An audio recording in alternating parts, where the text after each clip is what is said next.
முடிஞ்ச அளவுக்கு குழந்தைங்களுக்கு பிடிச்ச ஃபுட்டாக கொடுங்க. நான்வெஜ் ஐட்டம் அதிகமாக சேர்த்துக்கலாம். அதுலேயும் கருவாட்டு குழம்பு கண்டிப்பாக வைக்கணும். ஒரு நாளுக்கு ஒரு நாள் வந்து வீக்கம் அடைஞ்சிருக்கா அப்படின்னு செக் பண்ணி பாருங்கள். அம்மா பிடிச்சி கிட்டத்தட்ட அப்படின்னா ஒரு 15 நாள் கூட ஆகும். இவன் வந்து விளையாட்டு பிள்ளைனால ஒரு 5 நாள்லேயே வந்து இறங்க ஆரம்பிச்சிருச்சு. ஒரு நாளுக்கு ஒரு நாள் வீக்கம் முடிஞ்சிச்சு. நம்ம டெய்லி ஒரு 5 மணி போல் அந்த வேப்பந்தலையும் மஞ்சளையும் அரைச்சி பத்தினியை வந்து தடவிக்கிட்டே இருக்கணும். அப்போ தான் வந்து அம்மா இறங்கும். அம்மாவும் தண்ணி வர வரைக்கும் குளிக்கக்கூடாது. பிள்ளைங்க வந்து வெளியில் போகக்கூடாது. காக்கா குருவி பருந்து மனுஷன் நேரம்லாம் படக்கூடாது.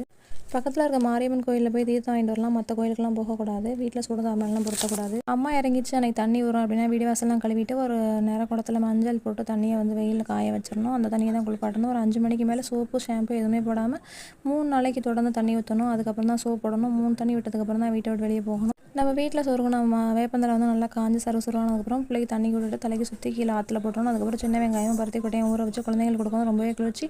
தண்ணி விட்டதுக்கப்புறம் வீட்டில் விளக்கு கொட்டி வச்சு சாமி கும்பிட்டு தண்ணூர் பூசிக்கலாம். இது வந்து லாங் வீடியோவில் போட்டிருக்கேன். அதை பார்த்தீங்கன்னா ஃபுல் டீட்டெயில்ஸ் உங்களுக்கு தெரியும். தேங்க்யூ ஃபார் வாட்சிங்.